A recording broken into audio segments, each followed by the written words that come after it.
Isso daqui é grave, gravíssimo, viu? Melhor dizendo, a ditadura está sendo implantada no Brasil.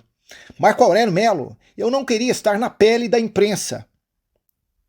O STF decidiu que jornalistas podem ser responsabilizados por falas de entrevistados quando imputam prática de ato ilícito a terceiros.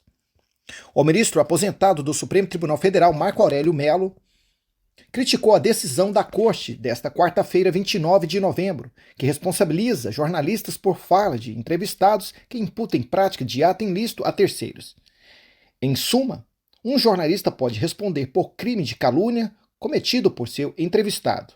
Eu não queria estar na pele da imprensa, disse Marco Aurélio Melo ao Estadão de São Paulo. O ministro aposentado também afirmou que a decisão é um embaraço ao jornalismo.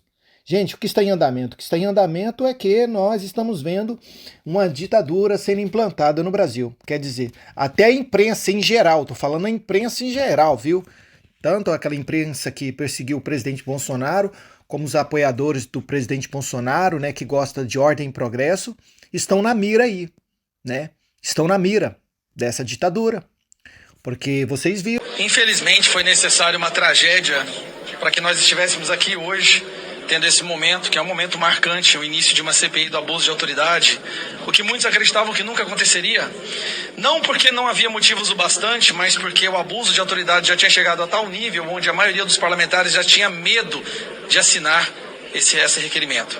Medo de que, se ao assinar esse requerimento, eles seriam presos, a Polícia Federal invadiria suas casas, seus amigos seriam presos, ele teria sua vida destruída. Porque essa é a democracia que a gente vive agora. Essa é a tal democracia relativa que o Lula fala, ou talvez a democracia entre aspas, que até mesmo a imprensa, que uma parte sã, já está acordando para o fato de terem construído esse monstro que vem destruir a nossa nação. Então, muitos falaram aqui do Clezão, eu acho que eu vou fazer uma rápida linha do tempo, um resumo dos eventos, ou dos principais eventos que nos levaram a esse momento de agora. Inquéritos ilegais abertos de ofício para perseguir opositores políticos, que estão abertos há mais de 3 anos, mesmo com parecer relatório da Polícia Federal e da PGR, que esse inquérito deveria ser terminado, engavetado, arquivado. Inquérito esse onde a vítima é o investigador, a vítima é o julgador, é o delegado, é quem manda em tudo. Mais ou menos como acontecia na época medieval, quando não existia justiça. Nós temos aí prisões de pessoas inocentes acontecendo. Enquanto isso, traficantes estão sendo soltos. Para cada pessoa inocente que é presa hoje no Brasil, 10 traficantes, assassinos, são soltos. Essa é a justiça que a gente vive.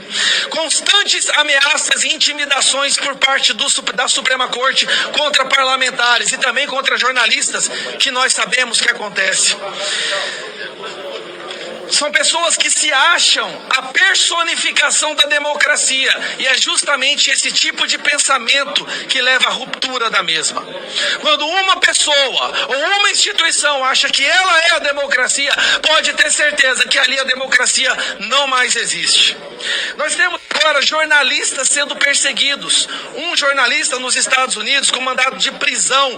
Qual crime? Ninguém sabe.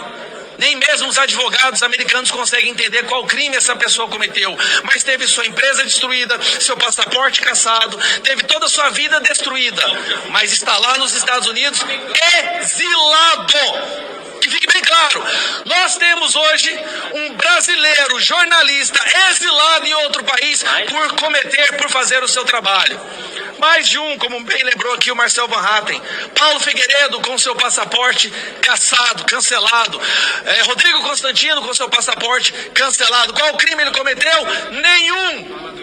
Apenas falar a verdade. E eu, como eu estava falando, o Alan dos Santos, que lá no início tentou avisar que se algo não fosse feito, nós chegaríamos nessa realidade que nós estamos hoje. Mas muitos não ouviram. Muitos disseram que ele estava exagerando, pois agora é isso que nós estamos vivendo.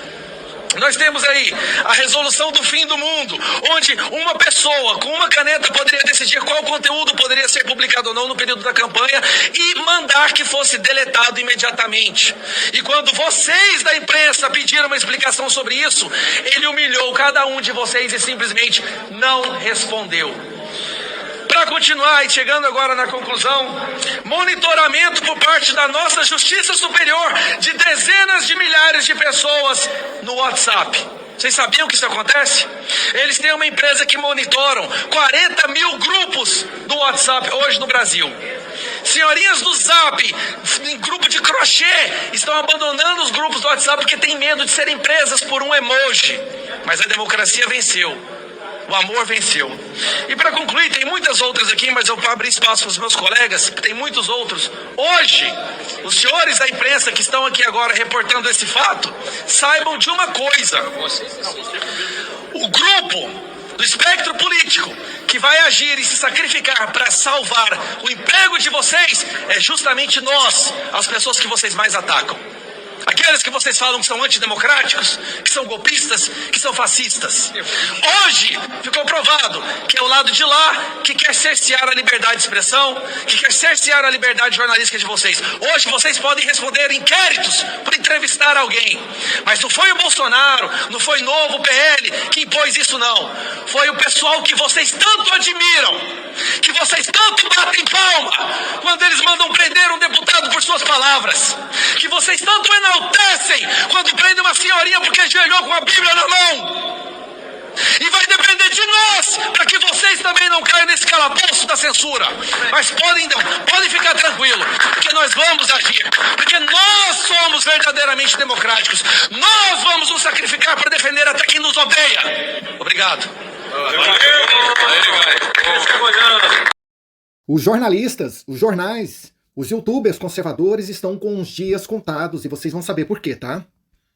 Decisão do STF faz jornalismo atividade de risco, diz advogado. Exercício da liberdade de imprensa em um direito e transformar o exercício do direito em um risco é contraditória. A decisão do Supremo Tribunal Federal, que autoriza a responsabilização de veículos jornalísticos pelas declarações de entrevistados, pode levar as redações à autocensura. A avaliação é do advogado constitucionalista André Margiglia, especialista em liberdade de expressão. O que o STF fez foi praticamente tornar a atividade jornalística em uma atividade de risco. Ocorre que o exercício da liberdade de imprensa é um direito e transformar o exercício do direito em um risco é absolutamente contraditório, afirma. Em um entendimento totalmente equivocado do papel da imprensa, o STF decidiu que jornais, revistas e portais jornalísticos podem ser punidos na esfera civil por declarações de seus entrevistados contra terceiros se houver indícios concretos de que a informação é falsa. Para o advogado, a decisão é inconstitucional. O STF engessa a possibilidade dos jornalísticos, políticos e jornalístico investigativo ter fôlego para que o tempo possa comprovar que a versão divulgada é correta. Defende. A entrevista ao vivo também passa a ser um risco jurídico. Margiglia avalia que os parâmetros usados pelo STF são genéricos e pode abrir caminhos para o assédio judicial a jornalistas.